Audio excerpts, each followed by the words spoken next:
내가 그냥 알기로는 LGBT라고 생각을 하고 뭐라고 생각하냐고 물으면은 그냥 평범한 것이라고 생각해.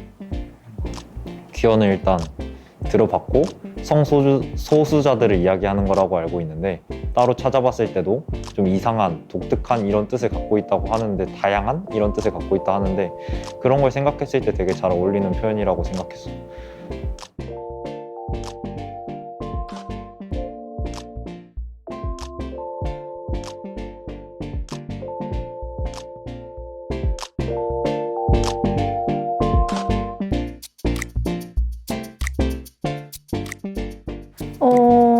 내가 근데 퀴어를 알기 전에는 그냥 당연하게 남자를 좋아한다라고 생각을 했었는데, 퀴어에 대해서 접하고 나서는 나도 여자를 좋아할 수도 있겠구나, 언젠가 여자를 사귈 수도 있겠구나 라는 생각을 해보긴 했어. 예전에는 그냥 멋진 언니나 예쁜 언니를 보면 그냥 멋지다, 예쁘다 하고 말았는데, 아, 내가 이게 좋아하는 감정의 시작일 수도 있겠구나 라는 생각이 들었었어. 고민보다는 생각은 한번 해봤던 것 같아. 내가 만약에 나중에 혹시라도 남자를 좋아하면 어떡하지? 뭐 나도 이 성 정체성에 대해서 고민할 날이 오면 어떡하지? 이런 생각을 분명히 했었던 적은 있었는데, 그런 생각을 하면 안 된다는 압박감? 그런 가치관이 이미 있다고 생각을 하니까 나 스스로에 대한 압박감이 있었던 것 같아.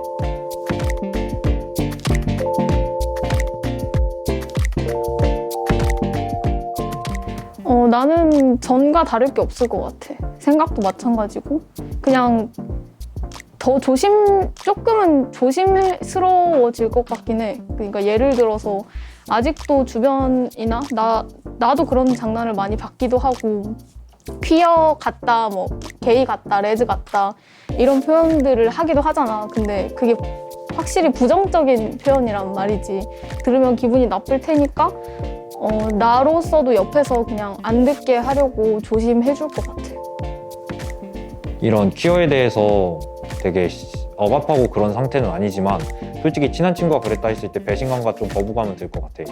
왜냐면 이제 나는 우정이라 생각해서 되게 친하다고 생각한 건데, 그 사람은 나를 좋아하는 감정으로 바라봐서 친구를 했다는 것 자체에서도 속상함을 느낄 수도 있을 것 같고, 그리고 일단 되게 친한 친구 같은 경우에는 뭐 같이 놀거나 같이 자거나 같이 씻거나 이런 경우도 있을 것 같은데, 그런 경우에 이게 나를 퀴어다? 이러면 이제 여성이 나의 모습을 바라본다, 이런 느낌도 받을 수 있을 것 같아서 조금 부정적인 입장인 것 같아요.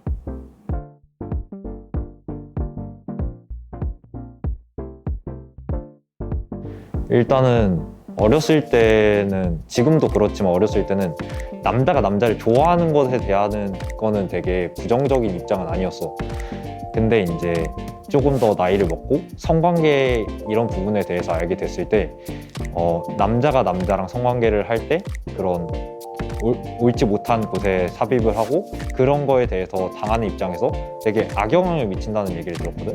근데 사실 이게 악영향이 없으면 상관이 없는데, 나중에 결국 뭐 몸이 아프다거나 이런 에이즈에 걸린다거나 이런 되게 안 좋은 영향들이 있잖아. 그래서 나는 그런 맞지 않은 것, 옳지 않은 것을 왜 하지? 이런 거에 대한 이런 선입견이 생겼던 것 같아요.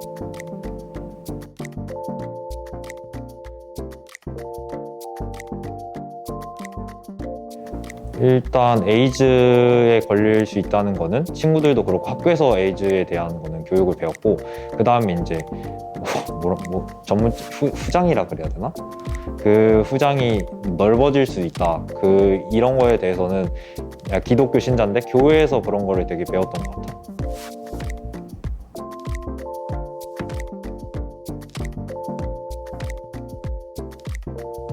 좋아하는 감정에 대해서는 그럴 수 있다 생각하고, 그 다음에 자신의 성 정체성에 혼란이 오는 것 역시 그럴 수 있다고 생각해. 왜냐면은 그거는 뭐 교육을 잘 못 받았을 수도 있지만 그렇게 태어났을 수도 있으니까. 근데 이제 그게 잘못 배운 거고 잘못 인지하고 있다고는 생각을 하는 거지, 이게 막 나쁘다, 옳지 못한 거다라고 강요할 필요는 없다 생각해.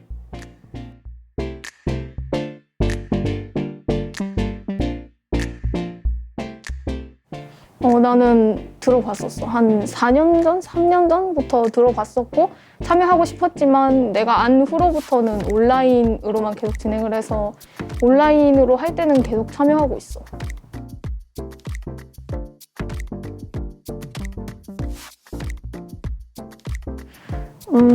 그러니까 일단 퀴어 보통 온라인으로 참여를 하면은 성별을 구분할 수 있는지는 잘 모르겠는데 그 머리도 숏컷도 있고 긴 단발도 있고 뭐 레게 머리도 있고 그리고 이런 장신구들도 되게 다양하단 말이야. 그게 굉장히 남자랑 여자의 차이를 두지 않는 것 같아서 그래서 다채롭고 뭔가 그런 차별이 없다? 이런 인식이 들었었던 것 같아.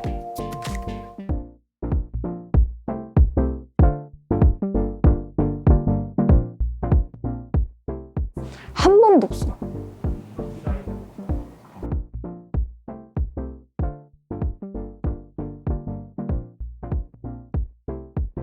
그냥 앉아가지고 PPT 띄워놓고 뭐 퀴어를 존중해야 됩니다, 사랑해야 됩니다 라는 것보다는 차라리 진짜 퀴어 축제 같은 데를 가게 한다거나 좀 더 실제적으로 만날 수 있는 그런 사람들을 만난다거나 그런 식으로 하면은 교육이라기보다는 그런 식이면은 괜찮을 것 같다는 생각이 들었어.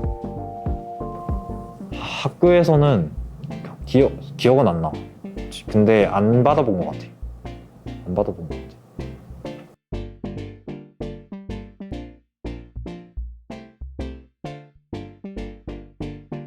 일단 생물학적인 그런 것도 되게 난 배워보고 싶어. 에이즈 이런 것도 확실하게 배워본 적도 없고 그 다음에 이제 기독교에서 아까 배웠던 그 좀 신체의 변화가 생길 수도 있다 이런 것도 그냥 들었던 거지 반대되는 입장에서 들었던 거지 객관적으로 들어본 거는 별로 없는 것 같아서 이게 객관적인 자료로 많이 들어보고 싶어.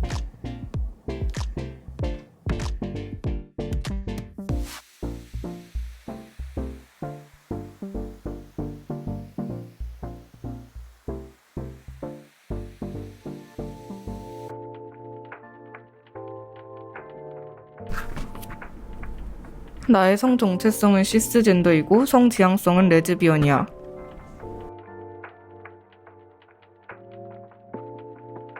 중학교 2학년 때 내가 좋아하는 사람이 생겼는데 그게 여자였는데 흔히 사람들을 좋아할 때 느끼는 감정을 느꼈어.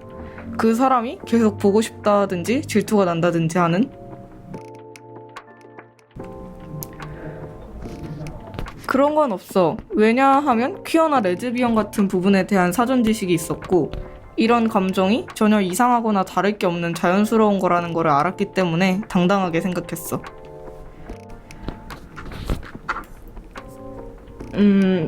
주로 SNS에서 얻었어.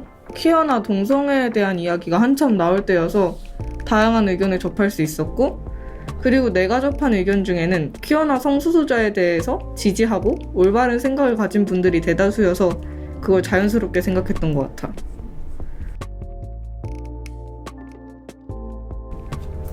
엄청 친한 친구들한테는 중2 때 했어. 근데 친구들은 내가 좋아하는 친구가 누구인지 어느 정도 눈치를 다 채고 있었어. 그래서 커밍아웃을 할 때도 내가 동성애자야 이런 식으로 말하지 않았고 내가 저 애를 좋아해 이런 식으로 했어. 그리고 친구들이 동성애자에 대해서 편견이 있다거나 편협한 사고를 가진 친구들이 아니라서 그냥 뭐 이미 알아 이런 식으로 반응했어.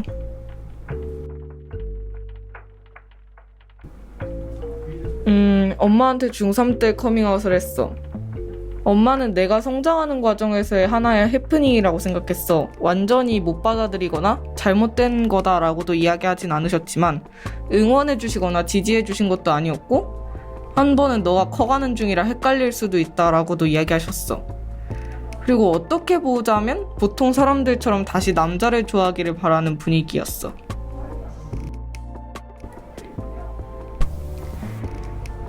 부모님한테는 커밍아웃을 한 이유는 내가 하고 있던 고민들을 털어놓고 싶었어. 내가 얘를 좋아하고 내가 얘 때문에 어떤 행동과 생각을 한다는 거를 부모님한테 털어놓음으로써 허물없이 이야기하고 싶었고 인정받고 싶었고 나는 이런 사람이라는 거를 좀 티내고 싶었어.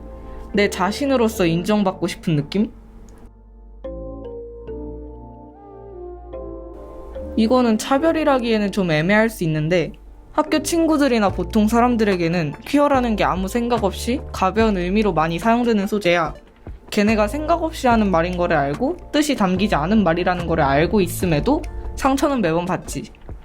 그렇게 가볍게 이야기할수록 더 그런 것 같아.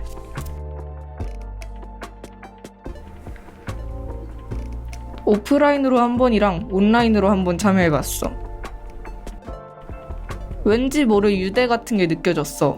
퀴어라는 점에서는 어느 정도 같은 고민을 하고 있는 사람이고, 이런 사람들과 같은 곳에 있다는 것에서 안정감, 소속감 같은 게 가자마자 있었고, 사람이 정말 많았어. 다른 사람들이 뭐라 해도 우리는 여전히 이곳에 있고 당당해질 것이다. 그리고 나랑 같은 사람들이 있구나, 같은 소속감도 있고, 그런 의미인 것 같아.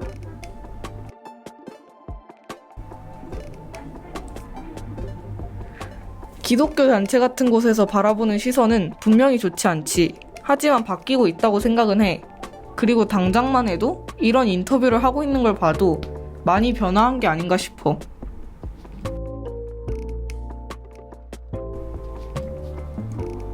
진짜 전혀 없었어.